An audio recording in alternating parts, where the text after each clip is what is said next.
Este podcast contiene relatos de crímenes reales, violencia y temas sensibles que pueden resultar perturbadores para algunas personas. Todo el contenido se basa en información pública, investigaciones periodísticas y documentos disponibles.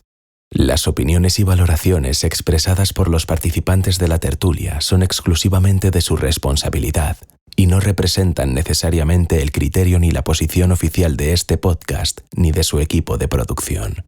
Este episodio tiene fines exclusivamente informativos y divulgativos, sin pretensión de emitir juicios definitivos o condenatorios.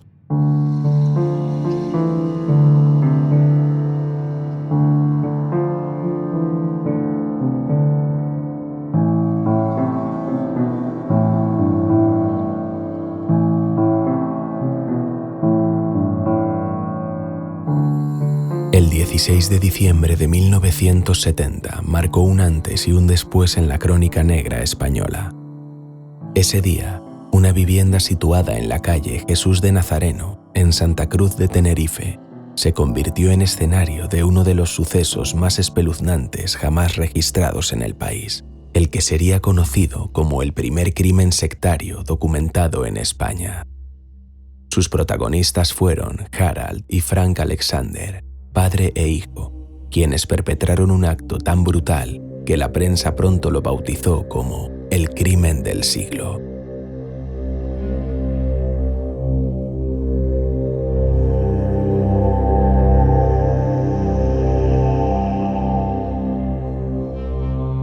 La familia Alexander, originaria de Hamburgo, estaba compuesta por Harald y su esposa Dagmar, sus hijas Petra, Marina y Sabine, y el primogénito, Frank, a quien el padre consideraba el profeta de Dios en la tierra.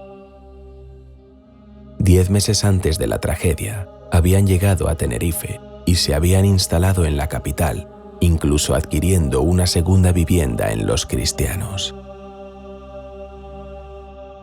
Los vecinos pronto empezaron a inquietarse. De la casa emanaban cánticos y oraciones extrañas, acompañadas de sonidos que parecían formar parte de rituales. Pese a ello, los Alexander mantenían una apariencia de normalidad. Frank consiguió empleo como repartidor. Las hijas colaboraban en las tareas domésticas y Sabine, la más independiente, había encontrado trabajo fuera del hogar familiar. Sin embargo, aquella tarde de diciembre, algo se quebró definitivamente. Frank interpretó que su madre y sus hermanas estaban poseídas o habían traicionado la pureza espiritual del grupo. Preso de una especie de delirio mesiánico, tomó una percha de madera y las atacó con furia, acabando con la vida de Dagmar, Petra y Marina. Durante la masacre, Harald no intentó detenerlo.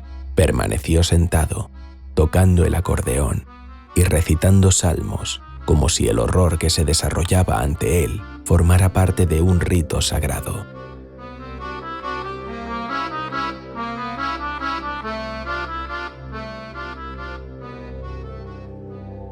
Tras los asesinatos, ambos hombres procedieron a mutilar los cuerpos, siguiendo lo que describieron después como un ritual de purificación. Sabine, que se encontraba trabajando en ese momento, se salvó de manera fortuita. Fue la única superviviente de la familia. Una vez consumado el crimen, padre e hijo se asearon, se cambiaron de ropa y trataron de huir rumbo a Hamburgo. No pudieron hacerlo. Como parte del ritual, habían destruido los pasaportes de toda la familia. Entonces, decidieron desplazarse a Los Cristianos con la intención de contactar con un psiquiatra alemán, el doctor Udo de Wolowski, pero no lograron localizarlo. Terminaron refugiándose en su segunda vivienda durante unas horas antes de pasar la noche en una pensión.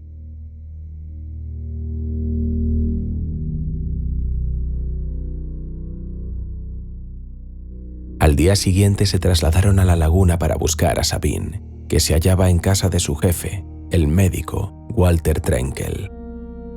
Cuando padre e hija se encontraron, Harald le confesó con serenidad lo que habían hecho. Sabine, en shock, le tomó la mano y le dijo: «Estoy segura de que hiciste lo que creías correcto. El doctor Trenkel, horrorizado, contactó de inmediato con el consulado alemán. La policía actuó al día siguiente. Harald y Frank Alexander fueron detenidos y el caso pasó a ocupar las portadas de toda la prensa nacional e internacional.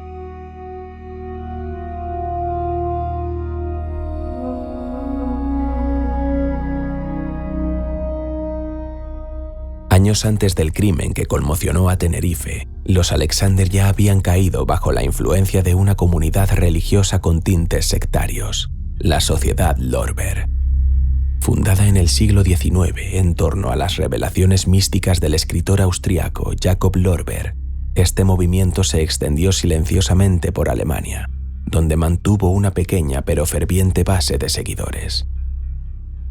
Según diversas fuentes, entre ellas un testimonio anónimo citado por investigadores posteriores, la sociedad aún perdura, fiel a su visión de un Dios absoluto y perfecto, y a la idea de que solo los iniciados, los elegidos, alcanzarían la tierra prometida.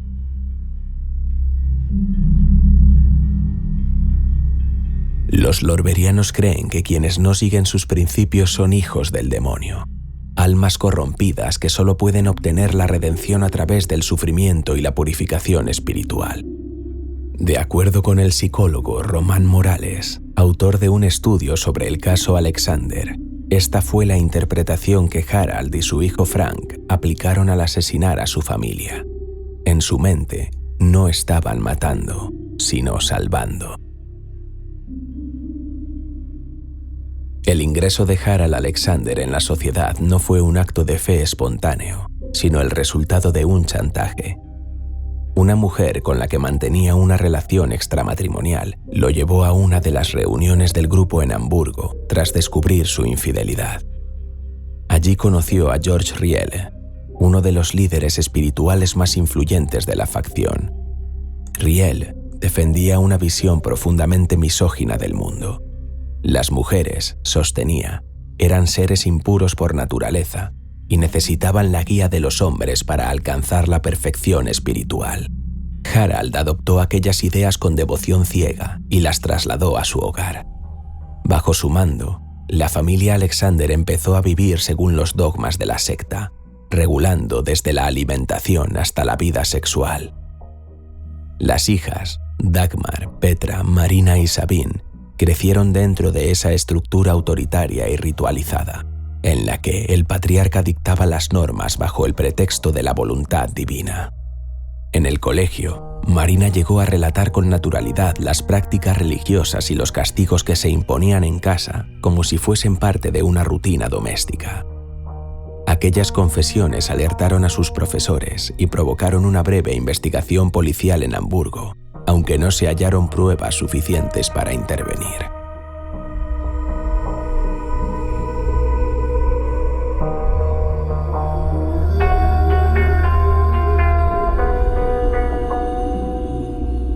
El nacimiento de Frank, el hijo varón, agravó el delirio.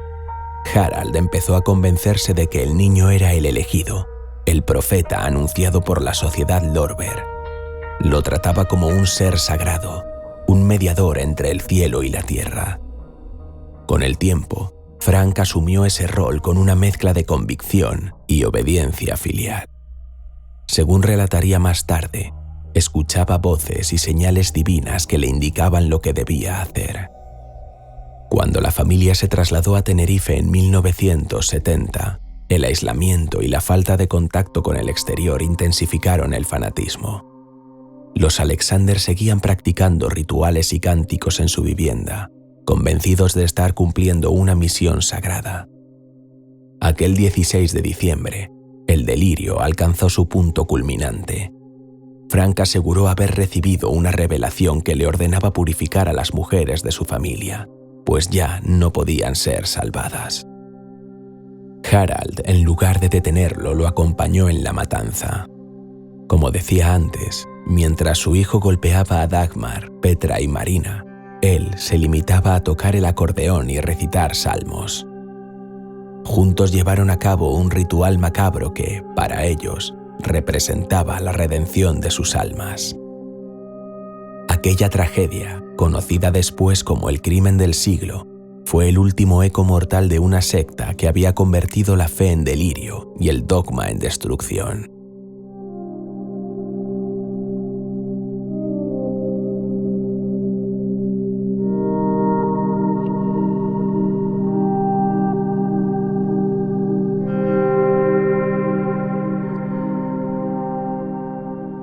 El crimen de la familia Alexander no solo estremeció a Tenerife, sino que dejó una huella imborrable en la historia del periodismo canario.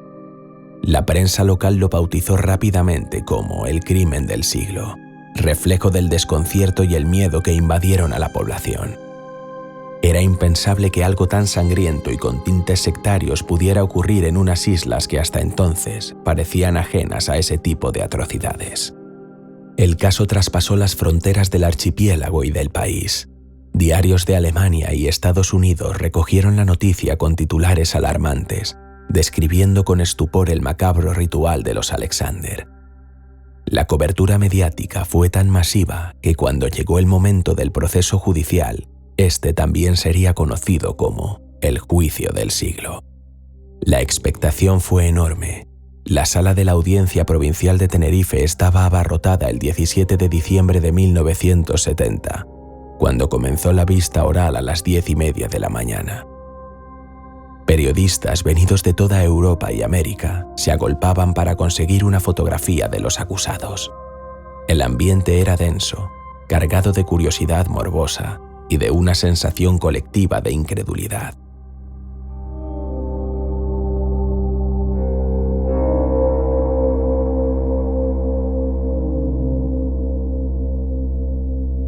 Durante las sesiones, Frank Alexander permaneció en un estado de aparente desconexión, casi hipnótico, mientras su padre, Harald, mostraba una expresión vacía, completamente ausente.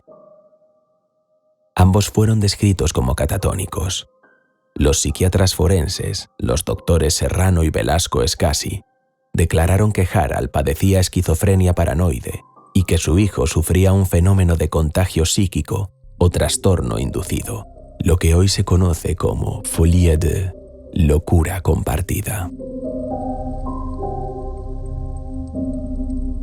Aquellos diagnósticos dividieron al tribunal. La fiscalía solicitó la pena de muerte para Harald, una posibilidad legal en aquel momento, ya que la Constitución de 1978 aún no había abolido dicha sanción, y para Frank, 20 años de prisión menor por cada víctima. La defensa, en cambio, insistió en que ambos debían ser internados en un hospital psiquiátrico. Hasta que el tribunal decidiera su destino, padre e hijo fueron recluidos primero en la prisión de Tenerife y posteriormente trasladados al Centro Psiquiátrico Penitenciario de Santa Cruz. Su abogado, José Gómez, tenía su despacho en la calle La X, muy cerca de la Plaza Weiler, y fue quien asumió la difícil tarea de argumentar la locura como única vía de absolución. La gran incógnita del juicio fue Sabine, la única superviviente. Su testimonio habría sido clave para esclarecer lo ocurrido, pero nadie volvió a verla después de la matanza. Su desaparición contribuyó a rodear el caso de un halo de misterio que persiste hasta hoy.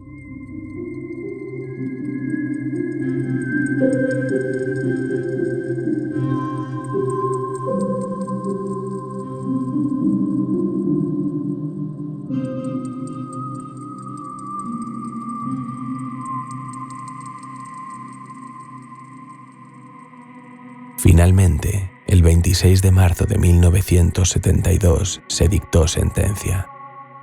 Harald y Frank Alexander fueron declarados autores no responsables por causa de enajenación mental. Quedaban así absueltos de los cargos de parricidio y asesinato, aunque no quedarían en libertad. Fueron internados en el sanatorio psiquiátrico de la prisión de Carabanchel, en Madrid, donde pasarían los siguientes años recluidos bajo supervisión médica.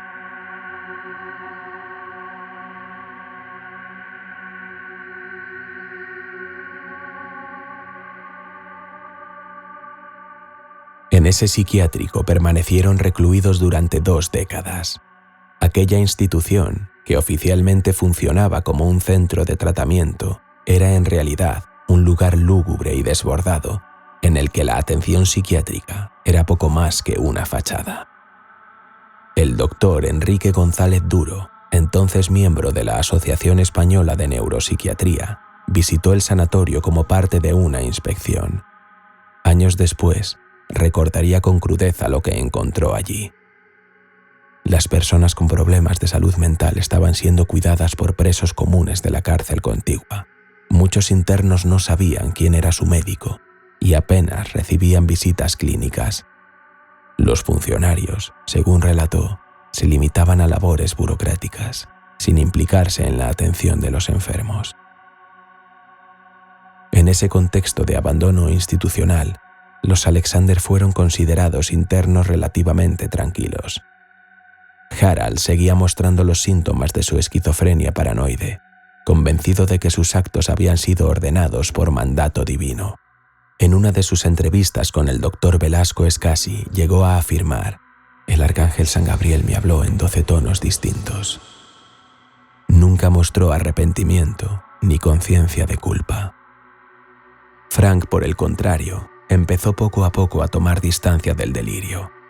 Aunque los brotes y las ideas místicas no desaparecieron del todo, con el paso de los años fue adquiriendo una cierta lucidez que lo distinguía de su padre. Durante su internamiento, ambos fueron asignados a tareas de mantenimiento y jardinería dentro del recinto. Según explicó González Duro en su informe para la revista de la Asociación Española de Neuropsiquiatría, la dirección del sanatorio solía delegar los cuidados de los pacientes más graves en presos comunes con condenas largas, a cambio de reducciones de pena. Esto generaba una serie de negligencias alarmantes, sobredosis accidentales, fugas y abusos, ya que los propios reclusos actuaban como celadores y vigilantes, conviviendo pared con los internos psiquiátricos. En el momento de la inspección, el centro albergaba 210 pacientes, atendidos por solo 6 psiquiatras.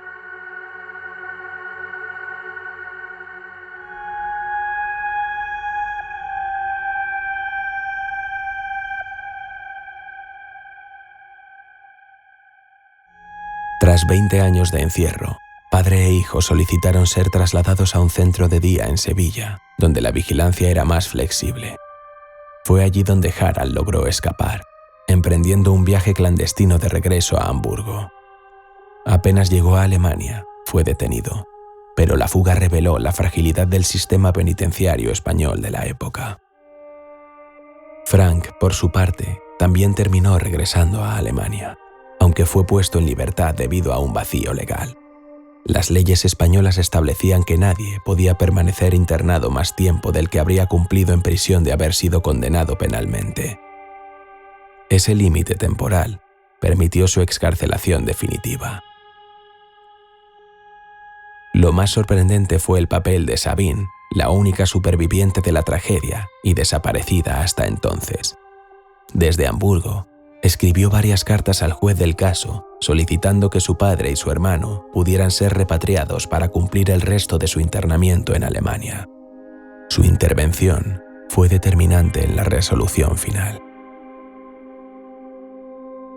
Con el paso de los años, poco se ha sabido de ella.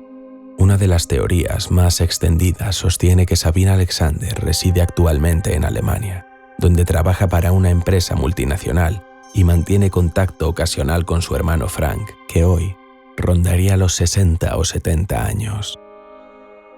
Así concluye la historia de una familia devorada por el fanatismo, la enfermedad mental y el aislamiento. Un caso que no solo marcó a la sociedad canaria, sino que reveló con crudeza los límites del sistema penitenciario y psiquiátrico de una época y el abismo que puede abrirse cuando la fe se confunde con locura.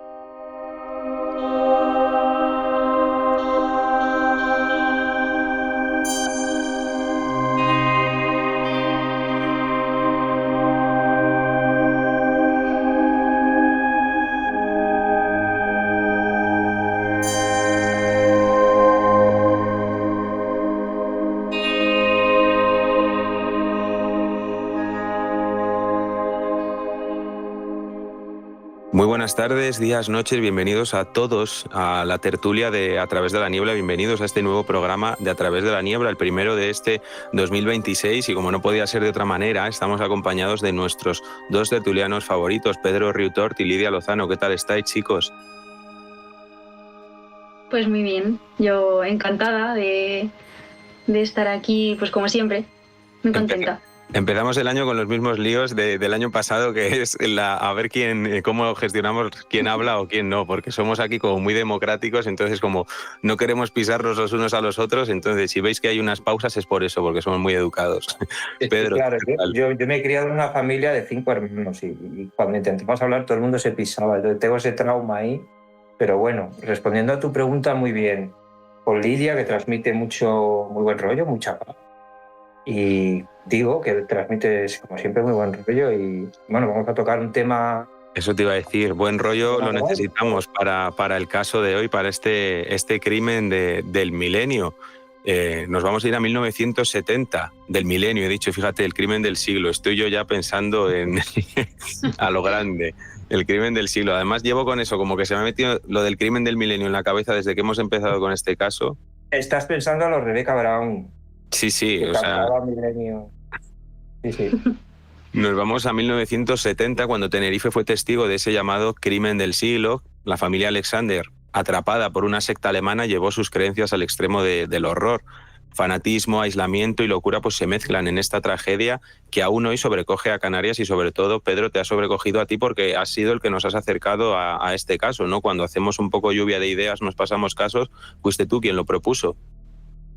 Pues sí, lo propuse porque, aunque parezca que no, yo veo muchos youtubers, sigo a muchos youtubers, lo que no tengo uno favorito, sino pensando de un otro. O sea, sé los que no me gustan, ¿no? Pero no los voy a nombrar. Y este señor, que no recuerdo el nombre, es un psicólogo que tiene una página y en YouTube ya hablaba de este caso y yo no lo conocía y me pareció súper fascinante porque tiene todos los ingredientes que a mí personalmente me llaman mucho la atención, ¿no? Religión, obsesión, castigo, redención, ¿no? Purificación, bueno, exorcismo, es que tiene todo ahí metido. Esquizofrenia, diría yo también. Entonces es un cóctel que me sorprende que yo lo desconociera. No sé si Lidia tenía constancia de este caso, ¿lo conocía? No, yo la verdad es que no conocía nada y me ha sorprendido que sea tan desconocido porque al final en España fue un hito, ¿no? Criminal, pero porque fue el primer crimen relacionado con sectas y, jolín, me ha parecido, pues lo que dices, muy curioso y que lo tiene todo, es que tiene de todo lo que te puedes imaginar y más todavía. Sí, a mí incluso me ha sorprendido cuando he leído el informe de Javi que no has ahondado mucho en sí en la crueldad del crimen, porque no sé si... Bueno, el chico este relataba con todo lujo de detalles cómo los asesinó. No voy a hacer spoiler, pero... No, si puedes contar ya todo porque hemos hecho la narración. Yo no, es cierto que no he ahondado demasiado en eso porque luego yo me estoy viendo un capítulo de Cuarto Milenio, creo que era, que hablaban del caso y te quedabas patidifuso. Sí, te quedabas patidifuso y en cierta manera lo agradezco porque dije, la verdad que ya a estas alturas poco nos impresiona, ¿no? Pero me impresionó la dureza y sobre todo que las víctimas, según relataba este youtuber, no dijeron ni mu, o sea, no ni siquiera gritaron, ¿no? Ante la tortura que les estaban siendo sometidas. Me parece súper heavy. Sí, ellos aceptaron el castigo como un mensaje de su Mesías, un mensaje de Dios. Y es más, a mí me llamaba la atención, que luego lo comentaremos, la frialdad de Sabine, de la hija que sobrevive, cuando le dicen, ha pasado esto, y dice, seguro que has hecho lo correcto.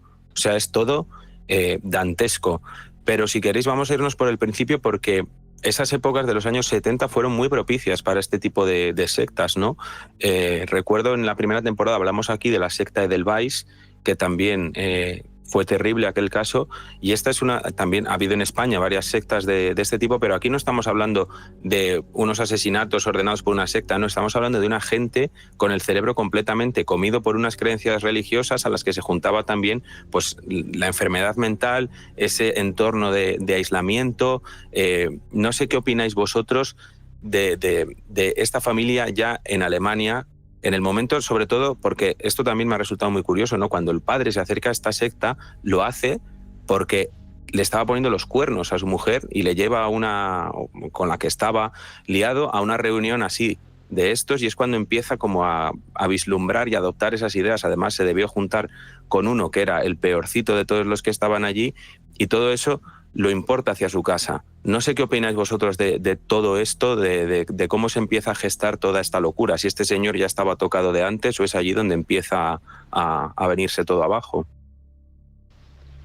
Yo creo que él en un principio quizá vio una oportunidad para meterse ahí, porque al final a él como hombre y como padre de familia le dejaba en buen lugar, ¿no? O sea, una secta que tenía a las mujeres en un segundo plano, él estaba rodeado de mujeres, encima engañaba a su mujer, y yo creo que ahí vio una puerta que dijo, bueno, pues no me parece mal lo que dice esto. Y lo del trastorno, pues yo la verdad es que no sabría decir, porque si ya tenía un trastorno, es más entendible que pueda entrar en ese círculo, ¿no?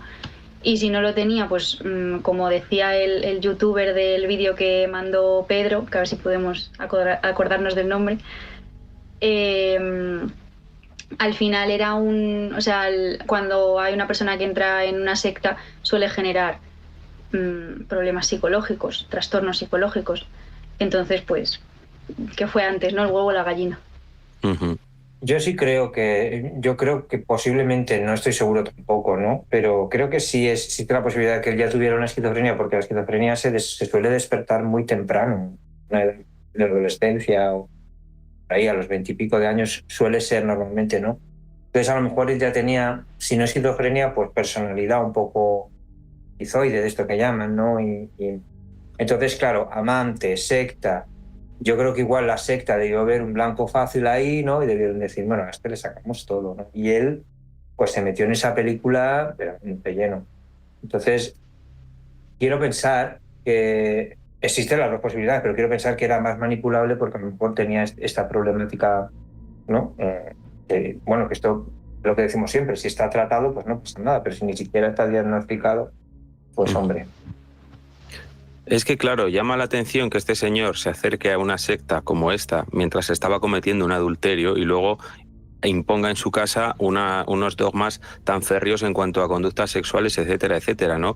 Porque recordando un poco, que ya lo hemos contado en la narración, lo que era la secta Lorber, los lorberianos, es un culto religioso que surge en torno a las revelaciones místicas que debió tener, o se comenta que tuvo, el que se lo quiera creer, este señor, Jacob Lorber, un filósofo místico austríaco, durante el siglo XIX. Entonces es un movimiento que se extendió rápidamente y ha generado como una base pequeñita, pero muy, muy fiel, basada pues en el pensar que hay un Dios absoluto, perfecto, y que solo los iniciados, los elegidos, van a alcanzar la tierra prometida, y que quienes no siguen los principios de los lorberianos pues son hijos del demonio, almas corrompidas, que solo pueden obtener la redención a través del sufrimiento y la purificación espiritual. O sea, todo como muy de ese cristianismo medieval que nos suena casi a inquisitivo, ¿no? Como cosas de, pues eso, lo que viene siendo una secta de este tipo.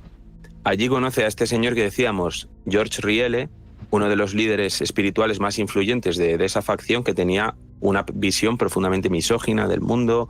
Él sostenía que las mujeres eran seres impuros, que necesitaban la guía de los hombres. Entonces, bueno, Harald adopta estas ideas, las traslada a su hogar, y bajo su mando, pues la familia Alexander empieza a vivir según los dogmas de la secta. O sea, este señor regulaba desde la alimentación hasta la vida sexual. Aquí se llega a sobreentender que es que tenían prohibido el relacionarse sexualmente con gente de fuera de la casa. Entonces, imaginaos lo que había allí montado, ¿no? Pues sí, porque corregidme si me equivoco, pero creo que el hijo tenía derecho a acostarse con la madre, con la hermana, o sea, era como una obligación, ¿no?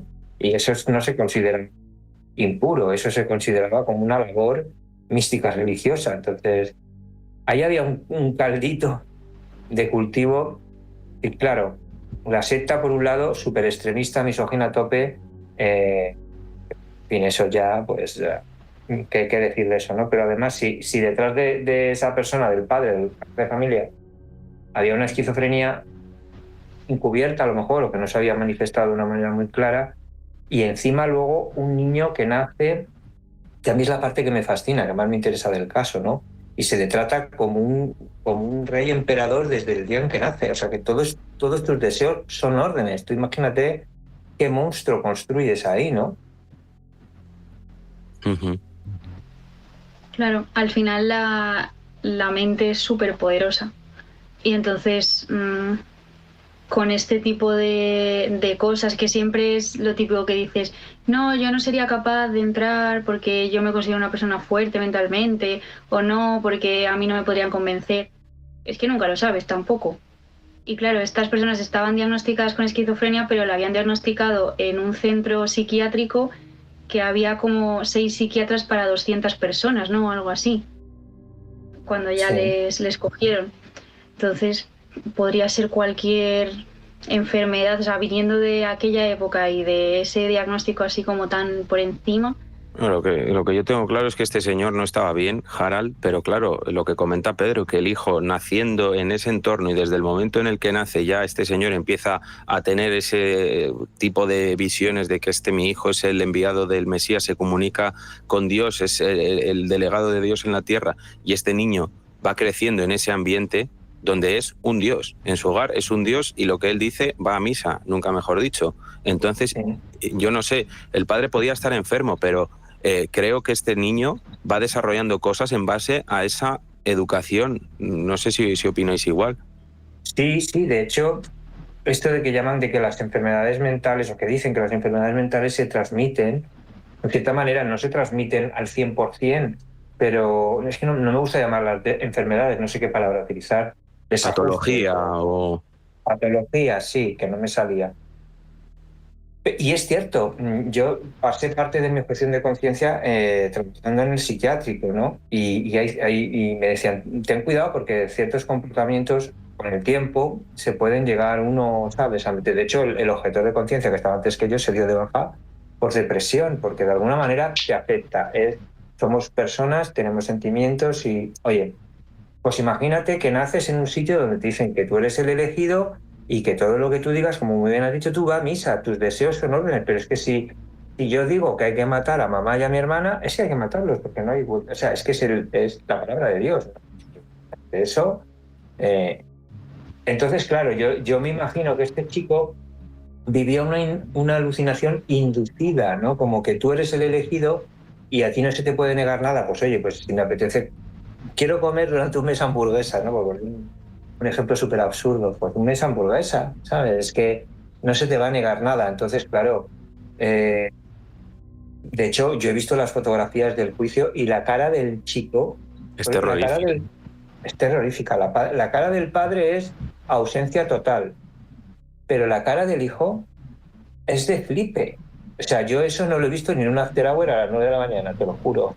O sea, así te lo digo. Uh-huh. Claro, es que al final a él le meten en la cabeza eso desde tan pequeño que acaba viviendo en una realidad que no es real. O sea, para él el mundo es completamente diferente a lo que los demás viven. Y su entorno, pues igual, o sea, al final las mujeres acabaron convenciendo, que yo no sé, imagino también que la educación de estas personas no sería demasiado alta, ¿no? O sea, teniendo en cuenta la época, que eran muy así con las mujeres, yo dudo que esas mujeres fueran, o sea, se educasen en alguna institución. No, y que aparte, aunque se educasen, si luego llegaban a casa y todo lo que aprendían de fuera era el demonio que hablaba por boca de los demás para contaminarles, pues ya no valía para nada. De hecho, es que hay un momento en el que la niña narra con total naturalidad lo que está pasando en su casa y se inicia como una investigación allí y es el motivo por el que vienen hasta hasta Tenerife, claro, aquí pasan desapercibidos de aquella manera, porque en el momento en el que en esa casa se empiezan a oír cantos, se empiezan a ver cosas raras, los vecinos dicen, oye, aquí pasa algo raro, ¿no? Pero claro, nadie se podía imaginar lo que iba a suceder ese día de diciembre, ese 16 de diciembre, que es un poco cuando el delirio alcanza el punto culminante, porque Frank asegura haber recibido una revelación que le ordenaba purificar a las mujeres de su familia, que ya no podían ser salvadas, y todo el mundo lo acepta como natural. O sea, comentabas, Pedro, ahora si quieres lo narras tú, la crueldad del crimen, pero esa figura del padre, ¿no? Que lejos de detenerle, se suma a él sentado en un taburete, tocando el acordeón y cantando salmos, mientras él está asesinando a toda la familia. Es que es grotesco. Sí, tocando el acordeón o el arpa. Yo no recuerdo si era el arpa o el acordeón. Yo el acordeón es lo que he leído en los informes que yo he... A mí lo que me dejó estupefacto, para decirlo de alguna manera, es que, pero claro, ¿cómo compruebas eso? Que decían que, no voy a ahondar mucho en ese tema, pero que les cortó los pezones, no sé, cosas muy desagradables en vida, y que ellas ni gritaban ni se manifestaban. Yo no sé cómo se puede, cómo se puede comprobar eso, no tengo ni idea. No sé si la policía tiene alguna forma ante los cuerpos de saber si... supongo que por lo menos podrán demostrar que no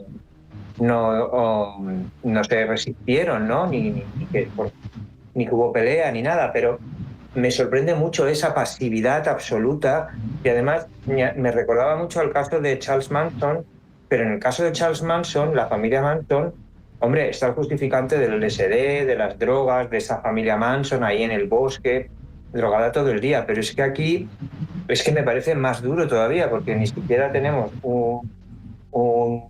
nada, ningún estupefaciente detrás, ni nada, sino simplemente la fe pura y absoluta.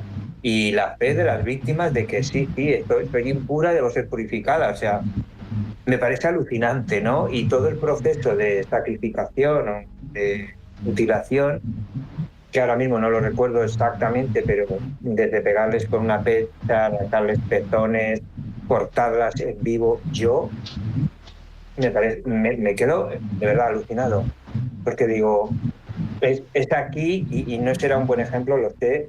Esto que dicen de que la fe mueve montañas, pues tipo, debe ser eso.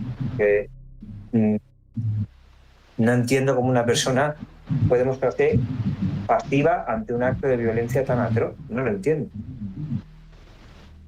A mí me recuerda un poco también al exorcismo de Almansa. También, sí.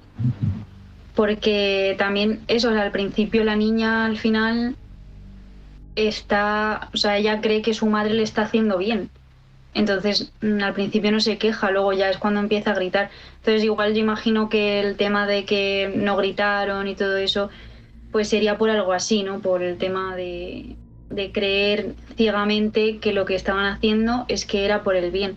Y porque quizá de los golpes, porque yo he leído también que estaban ya, o sea, que no estaban muertas, pero estaban inconscientes.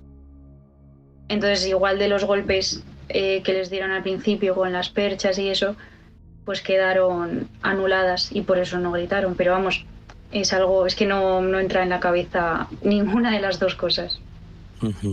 No, lo que está claro que allí dentro había un delirio colectivo, ya no solo dentro de generado, pues yo qué sé, por el aislamiento, por las doctrinas que se les habían impuesto, etcétera, etcétera. Entonces ya asumen esto como lo más normal del mundo. Pues hombre, la verdad es que es impactante, porque o sea, yo creo que se ha visto en más ocasiones, por ejemplo, en el exorcismo de Almansa se vio, no sé si fue el padre que estaba fuera y no hizo nada o algo así. Podemos hablar aquí de un caso clásico de manipulación sectaria o más bien de un brote psicótico con trasfondo religioso. No sé qué opinas tú, Pedro. Yo creo que aquí se junta el hambre con las ganas de comer, que es un caso donde se junta el trastorno mental, como decía Lidia, con el tema sectario, con el tema redimirme, porque parece ser que el padre también era un poquito pieza, ¿no? Que tenía un amante, si volvemos al principio del caso, esta amante la lleva a esta secta, ¿no? Pues caen de estos desalmados, para llamarlo de manera. Y bueno, que al final es una olla a presión que está ahí sin poder sacar el gas, ¿no? Y explota de esta manera. Yo creo que aquí el hijo me da la sensación, entre comillas, que no deja también de ser una víctima, porque al final nace en el seno de una familia que ya tiene esta estructura, ¿no? Tan peculiar, para llamarlo de alguna manera, y es lo que hablábamos antes, ¿no? Que se le nombra como digamos, el héroe de Dios, para Hijo de Dios, sí. o y entonces el otro pues crece en ese ambiente tan insano, tan poco educativo, tan poco lúdico, y al final pues historia, ¿no? Que es tal. Es que claro, hay muchas víctimas en este caso. O sea, hay muchísimas, porque es que el hijo, dentro de que esto puede ser polémico lo que voy a decir, pero no deja de ser una víctima también de esas creencias y del entorno en el que se cría. O sea, es que hay que ponerse en el papel de él, como decíamos antes. Por eso la reacción de Sabine, de la hija, cuando la van a buscar, en el momento metiéndonos intentándonos, porque ya digo que es imposible meterse en las cabezas de esta gente, puedes llegar hasta medio entender el por qué dice habéis hecho lo correcto, y puedes llegar a entender incluso cómo ella me dio tanto tiempo después para conseguir la excarcelación de estas dos personas, de su padre y de su hermano. No sé qué opináis vosotros de la figura de Sabine, porque se libró por estar trabajando de todo lo que allí aconteció. Hombre, ella tiene una suerte inmensa, claro. También, según he leído en el informe, sí que es verdad que ella como que era la mujer que más hacía vida fuera de la casa, ¿no? Que la que había encontrado fue trabajo fuera y todo eso. Entonces, pues no sé, igual también cuando se lo contaron, ella dijo, he tenido tanta suerte que mejor protegerme de esta forma. O sea, no sé hasta qué punto era una manera de protegerse a ella misma, de decir, si digo que está todo bien, yo me voy a quedar así con ellos, igual, y ya está, y todo aquí paz y después gloria. Un poco mezclado con el delirio en el que ella también estaba, porque al final ella formaba parte de todo aquello. Entonces, eso, y el papel suyo, pues, a ver, claro, crucial para todo, para saber cómo funcionaba la familia y todo. Digo que me parece muy interesante el punto de vista de Sabine, ¿no? Que tiene que seguro que hay ahí una historia impresionante, porque, como bien dice Lidia, o quiso salvarse de alguna manera diciendo, bueno, habéis hecho lo correcto, es decir, no me voy a enfrentar, ¿no?, al monstruo, o realmente era una adepta más de esa secta, y bueno, se salvó porque no estaba en ese momento en casa, o quizá porque era la preferida de su hermano, ¿no? Porque no dejaba de ser su hermano. Y aquí estamos hablando de relaciones incestuosas. Aquí estamos hablando de un mundo que tiene sus códigos, sus reglas, su moralidad, su ética, y que no tiene nada que ver con el nuestro. No lo podemos llegar a entender nunca porque ellos tienen otros códigos y otro lenguaje. Pero me parece súper interesante. Además, creo que sigue viviendo en Alemania, si no me equivoco. Sí. Y sería una entrevista de oro, ¿no? Poder hablar con esta mujer y que dijera que qué le parece todo esto, ¿no? Porque nos llevamos una sorpresa. Si os parece, nos vamos a mover ya hasta ese momento del juicio que fue llamado el juicio del siglo por el impacto que tuvo en la prensa canaria y en la opinión pública internacional. No sé qué opináis vosotros sobre cómo abordó la justicia española ese concepto de enajenación mental en los años 70. Desde luego, como comentabas tú antes, Pedro, las imágenes del juicio son terroríficas. Sí, no tengo idea de todo este tema, pero desde luego no había la información que hay ahora. Entonces, me imagino que a mucha gente se le quedó incomprensible, para decirlo de alguna manera.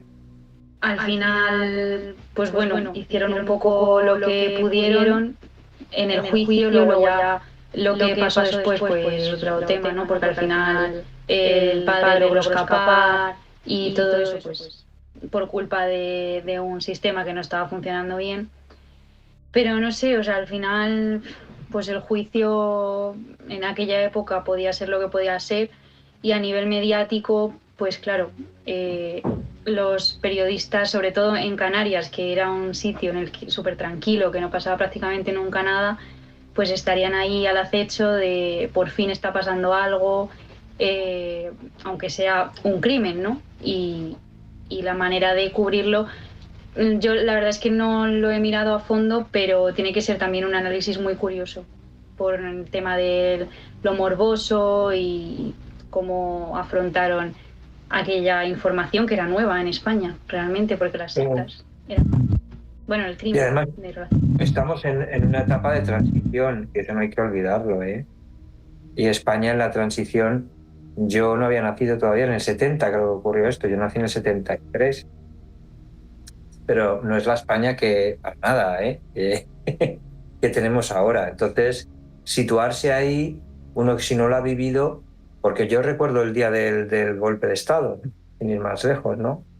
Y la España de aquel entonces, pues, era otra España, ni mejor ni peor, otra. Entonces, yo me imagino el juicio y debieron alucinar, porque, como bien dice Lidia, pues primero que era un caramelo en la puerta de un colegio, porque no creo que en Canarias pasaran muchas cosas. En plena transición, hablar de religión, enfermedades mentales, un crimen tan sangriento, ¿no? No sé. Que lo tenía todo. Sí, además que en ese momento, igual que ahora, pero en ese momento es cuando empezaba un poco el boom del turismo, y en Canarias era una zona en la que había muchísimo turismo alemán. De hecho, en la documentación del documental que va con el caso he metido algún vídeo de una campaña publicitaria que se hizo para visitar las Islas Canarias en los años 70 en Alemania. O sea, imagínate la repercusión mediática que tuvo, ¿no? Simplemente esto, perdón. Y además, creo que se ha perdido muchísimo por el tema de que en ese momento la prensa era completamente escrita. Entonces lo que ha llegado hasta nuestros días, sobre todo de este caso, son gente que se ha dedicado a escanear portadas del caso, de prensa más sensacionalista, etcétera, etcétera, pero tampoco te creas que puedes encontrar mucho, a no ser que ya te metas en hemerotecas especializadas y tal, pero a golpe de clic no tienes demasiado, que sería muy interesante consultar esa cobertura que se hizo en otros países. Y además que es un caso muy 70s, y ahora me voy a explicar. A mí me recuerda, no tiene nada que ver, pero también me recuerda un poco a la película, que es un peliculón, el que no la haya visto, es una película española muy olvidada y muy poco recordada, que es Una vela para el diablo. No sé si la habéis visto. Bueno, sí, a mí me la recomendaste tú. Excelente película, que además yo creo que es de lo mejorcito que se ha hecho aquí en cuanto a suspense, terror, ¿no? Yo diría que suspense, thriller. Pero es un caso muy 70, porque en esa transición en la que abandonas esa religión un poco que iba casi cogida de la mano de la política, y ¿no? Que era todo uno, era todo como una uña, para entendernos, ¿no? Se dan muchos tipos de crímenes así, ¿no? Como de sectas influidas por una creencia en un Dios muy, muy, muy fustigador y muy castigador y tal, y es como que por una parte el mundo se está abriendo a toda una serie de cosas, y por otra tenemos todavía esta resaca, ¿no? De gente que incluso se abría, porque yo me imagino que esta familia, el padre, por ejemplo, se abrió a esa ola de erotismo, para entendernos, ¿no? Como que eran los 70 y tal, y que luego un poco retrocedían y se metían en esas historias un poco como, ¿no? de arrepentimiento y tal. Entonces es un caso tipiquísimo 70s, 80. Uh-huh. Antes, Lidia, no sé si quieres decir algo. No, iba a decir que con el tema de las religiones también ha pasado históricamente, ¿no? Que al final la lectura que quiere hacer cada uno es la que es. O sea, en la Biblia pone una cosa, bueno, igual que en la Biblia, en cualquier otro libro sagrado, pone una cosa, pero si tú de ahí quieres desprender que es que la mujer no sirve de nada, porque claro, salió de la costilla de Adán y ya está, eso es lo que tú sacas, pues eso es con lo que te quedas. Que al final es un escrito, o sea que... Y eso, y las mentes son muy, muy volátiles y muy fáciles de manipular. Así que eso, en línea con lo que decía que Pedro también. Sí, yo estoy totalmente de acuerdo con Lidia. Además, yo soy una persona creyente. A lo mejor no creo en un Dios como pinta la Iglesia Católica exactamente, sino que a lo mejor tengo una idea de Dios, un Dios más benevolente, para entendernos de alguna manera, más permisivo, mucho más permisivo. Pero bueno, sí, yo por ejemplo, tú lo sabes, Javi, que utilizo los iconos de la religión católica porque me gustan las iglesias y me encanta visitar los templos y quiero decir que que en ningún momento tiene por qué ser una cosa, como bien indica Lidia, nociva a la religión. No, puede serlo, en la mente de según quién puede llegar a ser. Y mucho. Sí, totalmente. Al final, bueno, mi opinión de las religiones, de las más grandes, creo que cada una surge en un momento histórico en el que la gente pues lo necesitaba o necesitaba explicar cierto tipo de cosas. Entonces luego la interpretación que tú hagas de eso puede ser muy nociva o todo lo contrario, ¿no? Pero en el caso de las sectas, al final hay unos intereses por detrás que en muy pocos casos tienen que ver con las religiones. Esta en concreto sí que parece que iba encaminada por una visión espiritual, pero totalmente cerrada, antigua y peligrosísima de lo que es la religión y la espiritualidad, porque para mí eso no es espiritualidad, pero bueno, esto ya sería otro debate en el que no nos vamos a meter para que no nos dure el capítulo 4 o 5 horas. Pero antes ya, Lidia, lanzabas las condiciones en las que luego estos dos estuvieron viviendo en ese sanatorio de la prisión de Carabanchel, que eran condiciones terribles. Llega un momento en el que, como decías, había 6 psiquiatras a cargo de 200 pacientes, una salvajada de pacientes, en el que los presos de la cárcel eran los que hacían de celadores, de enfermeros, o sea, se producían allí violaciones a diario, violencia, etcétera. O sea, ¿cómo creéis que esto pudo afectar, cómo pudo influir en la evolución mental de los Alexander durante las décadas siguientes? Es que eran unas condiciones tan malas, o sea, a mí me llamó mucho la atención lo de que los presos cuidasen de los internos psiquiátricos. Me ha parecido, porque yo no sabía que eso había funcionado así en algún momento de la historia. O sea, sabía que los psiquiátricos pues se consideraban manicomios, loqueros, ¿no? Y luego los centros psiquiátricos en los que había presos, pues yo pensaba que era como similar, que los tenían encerrados y ya. Pero es que es casi peor esto, o sea, bueno, a ver, que también había cada cosa, no se puede decir que era algo mejor que otro, pero no sé, yo creo que al hijo le sirve un poco para poner los pies en el suelo, ¿no? Porque él sí que empieza a ser consciente del delirio que había tenido y el padre no, el padre pues sigue igual. O sea, no creo que esto influyera demasiado en ellos, creo yo. O sea, si hubiesen tenido una guía así más buena, o sea, profesional, igual sí hubiese influido de manera positiva, pero de esta forma... Bueno, yo estoy con Lidia también. A mí me ha llamado mucho la atención el hecho de que los presos tuvieran que cuidar. Que por otra parte, a ver, hasta cierto punto no me disgusta la idea. Si es que esas personas hubieran estado supervisadas por psiquiatras y psicólogos, pero otros presos como trabajos, digamos, de inserción, pues hubieran estado pendientes pues, de que comieran, de que hicieran sus ejercicios y tal, ¿no? Me parece un poco hasta poético, pero claro, no es el caso.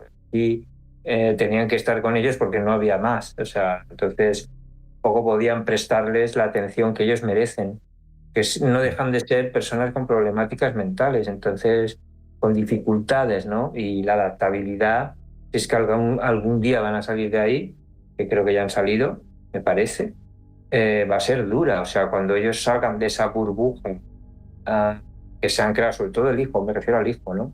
Esa burbuja que se le ha ido desmontando, ese mundo, no sé, de demonios, purificaciones, ángeles y elegidos y se encuentre en un mundo real, pues eso requiere una terapia enorme, ¿no? Para que esa persona pues no acabe, no sé, quitándose la vida o... El hijo cuenta la leyenda que a día de hoy mantiene contacto con Sabine. O sea que entendemos que de alguna manera u otra consiguieron rehacer sus vidas. Imagino que les garantizarían un anonimato en el momento en el que volvieron a Alemania, porque desde luego no se ha vuelto a saber de ellos. No sabemos ni siquiera si están vivos, si están muertos. Llega un momento en el que se pierde la pista completamente. Y para ir cerrando este caso, chicos, os tengo 3 preguntas preparadas que no sé si son para extenderse, pero vamos a intentar hacerlas breves porque sé que es un caso que da para hablar muchísimo, pero vamos a intentarlo. La primera es, ¿creéis que podría repetirse hoy algo parecido en una sociedad tan conectada, pero también tan vulnerable al aislamiento religioso?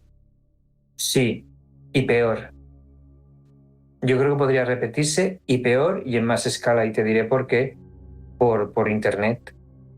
Porque si hay gente que cree curso de milagros y se compran la esto entera y siguen a personajes, no recuerdo el nombre, pero vamos, yo lo veo porque me fascina. Digo, pero ¿quién le puede comprar un libro a este señor?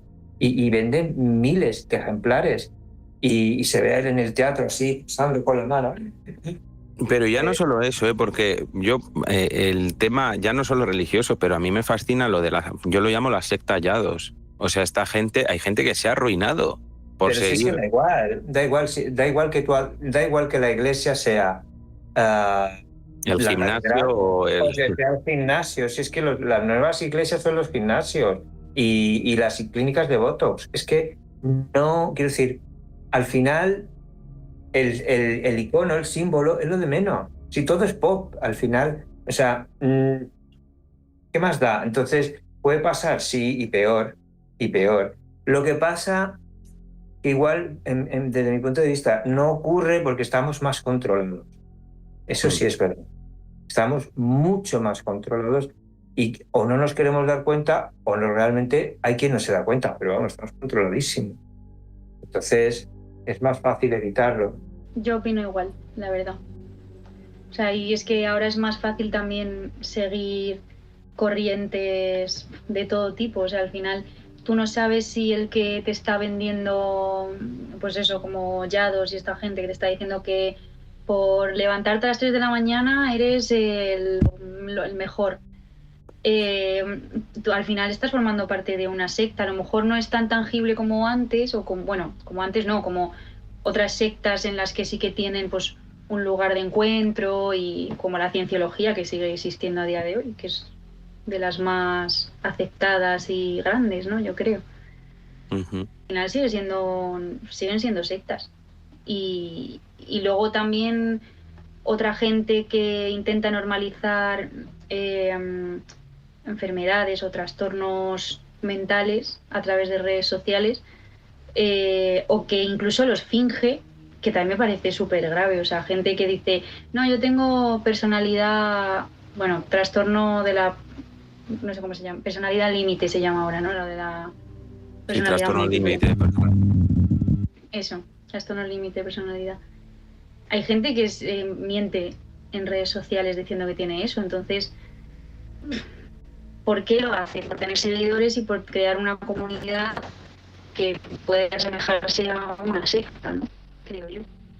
Pues las 2 últimas preguntas os las voy a hacer en una. ¿Qué nos enseña el caso Alexander sobre la influencia destructiva del fanatismo religioso dentro de la familia? ¿Y dónde creéis que está el límite entre la creencia, la obsesión, la fe, la locura? ¿Quién se atreve?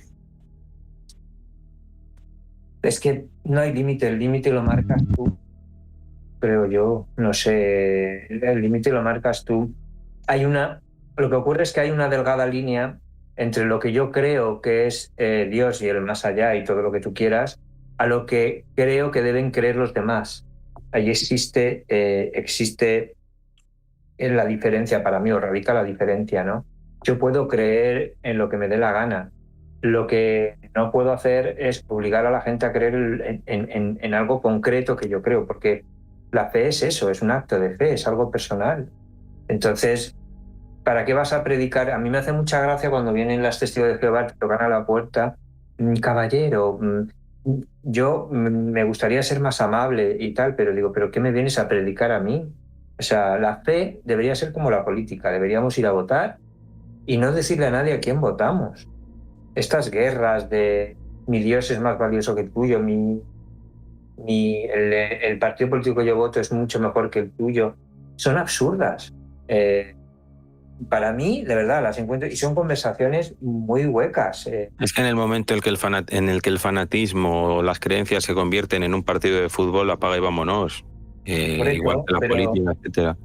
Pero para mí, yo siempre lo digo, la cantidad de cenas y comidas arruinadas que hay por culpa de conversaciones, ir a votar a la urna y votar a quien queráis, pero no me comas la cabeza ni con la religión, ni con a quién votas para que yo lo acabe votando.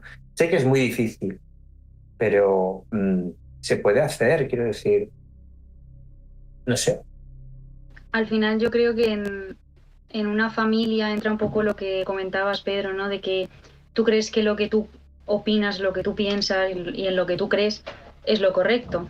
Entonces yo creo, o sea, yo imagino que cuando eres una persona muy creyente o de lo que sea, ¿no? Y estás convencido de que es eso lo que hay que seguir, pues intentas transmitirlo a tu familia. Ahora, claro, una cosa es intentar transmitirlo y enseñar unos valores y decir, oye, pues mira, pues puedes hacer esto porque yo lo hago y me siento mejor o lo que sea, pues como el hecho de ir a misa, ¿no? Y hacer este tipo de ritos católicos. Y otra cosa ya es pasar pues a lo que es el fanatismo, que es lo realmente peligroso, introducir a tu familia, además sin saberlo, porque al final tú sí sabes, o a lo mejor no, pero en principio el primero que entra sí sabe lo que está haciendo, pero los que trae detrás, un niño de 5 años que lo metes en algo así, pues en la religión católica, yo no sé, pero no tienes sé. toda la razón, yo estoy contigo. Lo que pasa es que creo que deberíamos amar a nuestros familiares y deberíamos todos hacer un esfuerzo. O sea, lo que a mí me irrita mucho de las religiones, igual que ocurre a veces con la política, es que, pues si no, por ejemplo, ¿no? Si no eres de... Yo no sé, creo en el Corán, ¿no? Y si tú no crees en el Corán, pues te hago a un lado, no te pego, ¿no? Ni tal, pero ya no eres un ciudadano de primera.